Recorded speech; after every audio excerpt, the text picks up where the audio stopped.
Fábio França, vamos Sim. falar sobre educação? É sempre bom, né? Ensino superior, Vamos com nessa. educação e sobre educação. E mais que isso, eu diria, vamos falar sobre o EMEC. Você já ouviu falar nessa plataforma? O EMEC? EMEC. É uma base de dados dos cursos e instituições do ensino superior do Brasil. Aliás, de fundamental importância, né? Para que a gente tenha o controle geral a respeito de tudo que está acontecendo nos cursos superiores pelo Brasil. E também o desenvolvimento de Sem novas dúvida. estratégias. Quem vai contar tudo pra gente é a coordenadora geral de dados de educação superior do MEC, do Ministério da Educação. Tá chegando agora nesse novo trabalho, vai contar tudo pra gente sobre a importância dos dados para o ensino superior no Brasil. Sabine Righetti, bom dia, Sabine, obrigada por nos atender. É isso aí, bom dia, Carla, bom dia, Fábio, bom dia, ouvintes da Band News FM, é um prazer enorme começar o final de semana aqui com vocês. Que ótimo. Ô Sabine, vamos começar falando então sobre a importância dos dados para o desenvolvimento e aprimoramento do ensino superior do Brasil, né? Queria que você contasse também um pouco, por favor, a respeito dessa plataforma do EMEC. Quem é que utiliza?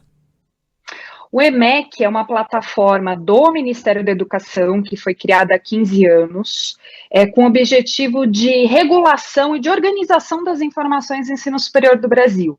Então, tudo que se relaciona ao sistema de educação superior está lá. Então, número de alunos, número de instituições, a gente consegue obter informações sobre o ensino superior de uma maneira pública, nessa base, mas mais do que isso, é uma base usada para a regulação e para as políticas públicas.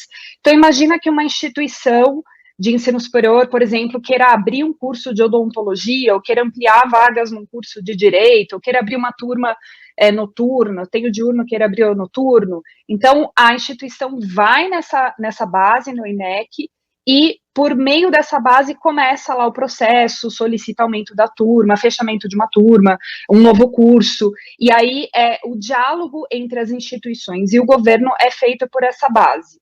Assim como todo o processo de regulação e as políticas públicas também usam o EMEC, o ProUni, o FIES, basicamente assim, é o fio condutor da educação superior no país.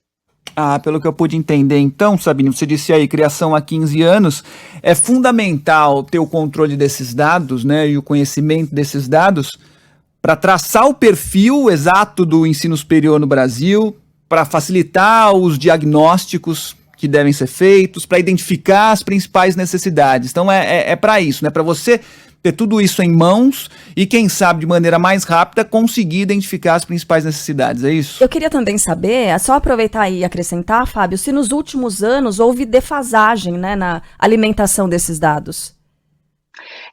A base, ela é fundamental, né, para a transparência e diálogo, né, das informações sobre educação superior com a sociedade, mas ela tem a finalidade dela, sobretudo, é a regulação. Então, é o caminho que as instituições fazem para todos os passos que as instituições de ensino superior dão na construção aí do sistema. E a gente está falando de mais de 2.500 instituições de ensino superior, faculdades, universidades, centros universitários com cursos presenciais, EAD, tecnólogos.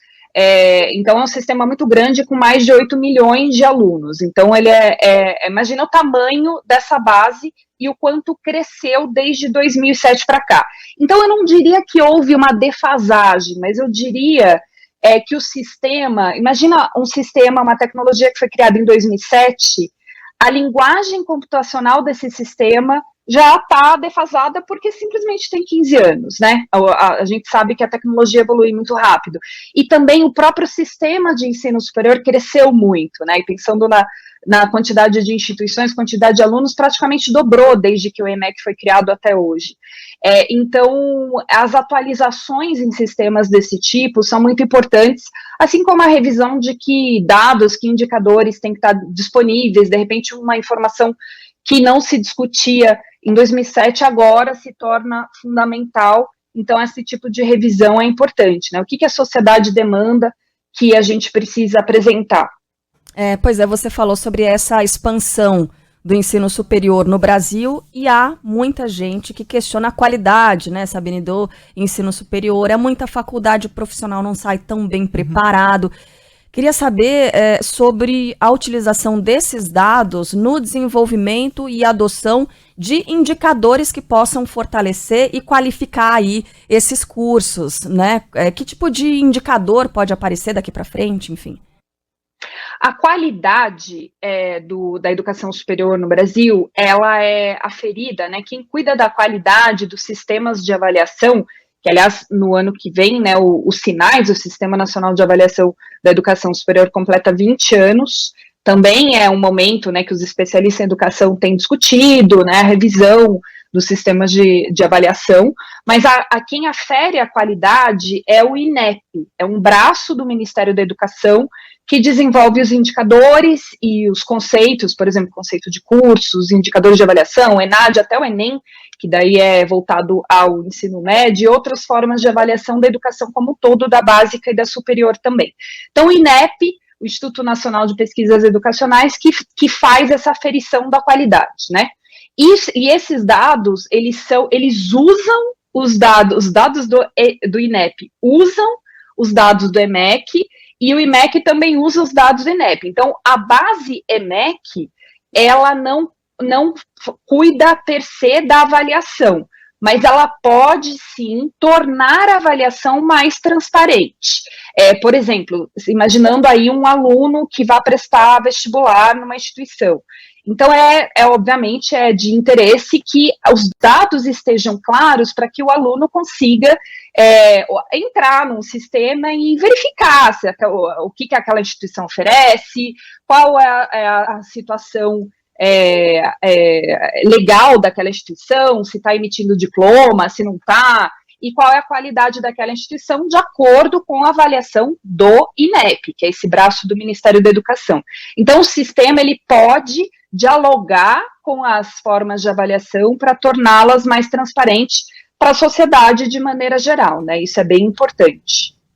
E imagino que seja uma infinidade de dados, né? Como é que é feito o abastecimento desse sistema todo, né? Quem colabora, responsabilidade de quem efetivamente abastecer todo esse sistema e, sobretudo, garantir que os dados apresentados ali são realmente fiéis à realidade. O sistema, ele tem muitos usuários, e essa é uma grande dificuldade, né? Eu não diria dificuldade, mas faz com que ele fique mais complexo, né? Um sistema bastante complexo porque ele tem muitos usuários, ele é alimentado pelas instituições de educação superior, que, como eu disse, são mais de 2.500 instituições no país todo e com diferentes perfis, são instituições muito heterogêneas, de pequenininhas a instituições gigantes. Até na literatura a gente fala que a gente tem universidades no Brasil que são extra large, a gente fala em inglês, que são gigantescas, como a USP, que tem mais de 90 mil alunos.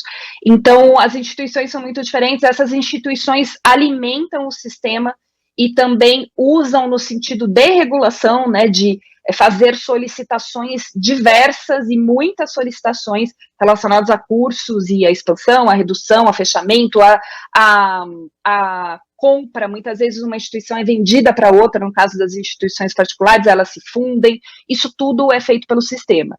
E aí os dados também são alimentados pelo INEP, pelo Instituto de Avaliação do Ministério da Educação, que eu mencionei anteriormente. Então o INEP também alimenta esses dados. A gente usa dados do Censo da Educação Superior, que é feito todos os anos pelo INEP, o último censo disponível é de 2021, e a gente consegue, né, eu também tenho usuários que são os alunos, pesquisadores, imprensa, a gente tem infinitos usuários que alimentam e que visualizam os dados, então é uma base bastante complexa.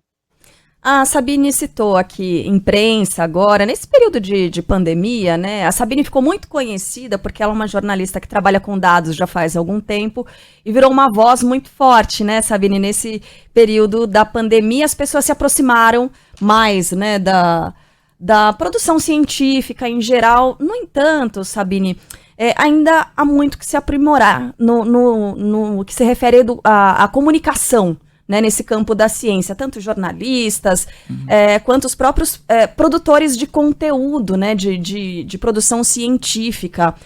Como tornar essa comunicação mais eficiente para todos os lados? Você que pensou bastante sobre isso, né, durante a pandemia. Sim, Carla, e você tem toda a razão, né? A gente tem que melhorar muito. Para você ter uma ideia, a gente está aqui falando de dados, eu vou falar de dados também nessa questão que você tocou, que é super importante. Quando a pandemia chegou ao Brasil, né, vamos dizer assim, no começo lá para fevereiro de 2020, né, a gente teve o primeiro caso, a gente tinha acabado de ter contato com uma pesquisa nacional feita pelo Ministério de Ciência e Tecnologia, uma pesquisa nacional de percepção pública da ciência, que é feita mais ou menos a cada 3 anos. E essa pesquisa mostrava que 90% da população brasileira, naquele momento que a pandemia, né, que tínhamos um novo vírus fatal, uma situação caótica e uma situação, sobretudo, científica, né, que a gente começava a falar de cientistas, de artigo científico, de vacina, enfim, 90% da população brasileira não sabia dizer o nome de uma instituição que fizesse pesquisa e o nome de um cientista. Então, por exemplo, uma instituição que faça pesquisa, o próprio Instituto Butantan, Fiocruz, USP, que eu já mencionei aqui, a gente tem muitas instituições que fazem pesquisa, o Brasil está entre os 15 maiores produtores de ciência no mundo, a gente tem ciência de excelência em várias áreas do conhecimento, inclusive em saúde pública, e há um distanciamento gigantesco entre ciência, instituições de pesquisa, de ensino e pesquisa e sociedade, e esse levantamento do Ministério da Ciência mostrou isso, um distanciamento gigantesco, porque os cientistas e as instituições falam pouco com a imprensa, sobretudo, né, a gente tem outras questões que afetam a percepção social da ciência, o conhecimento que as pessoas têm sobre a ciência, mas os cientistas falam um pouco com a imprensa, a gente tem pouca comunicação social, do ponto de vista institucional, a valorização do cientista que fala com a imprensa, a gente culturalmente, na cultura científica, o cientista que fala com a imprensa não é muito valorizado, isso não conta ponto lá no currículo dele. Às vezes pelo contrário, né, Sabine? Isso a gente observou muito, a gente ouve muito dos cientistas isso, que os cientistas falam, mas se eu ficar dando entrevista para a imprensa vai pegar mal, meus colegas do departamento vão falar que eu estou aparecido, e coisas do tipo. Isso é bem comum no cenário brasileiro, e aí isso contribui para esse distanciamento gigantesco entre ciência e sociedade, que é muito ruim. Imagina, Carla, que quando começou a pandemia, a gente começou a ter cientistas falando, você tem que ficar em casa, tem que usar máscara, depois você tem que tomar vacina, só que a gente nem sabia quem eram esses cientistas, quais eram essas instituições, eu nunca tinha ouvido falar dessas instituições, então esse distanciamento ele é muito grave, principalmente no contexto de pandemia. Então, na pandemia, a gente começou a reforçar muito a necessidade dos cientistas falarem com a imprensa, virem aqui na Band News FM, conversarem diretamente com os ouvintes, darem entrevista para jornal, para TV, enfim, todas as formas de comunicação social possíveis nas suas áreas do conhecimento, para a gente aproximar o conhecimento científico da sociedade. Isso é muito importante, e no Brasil é muito distante ainda.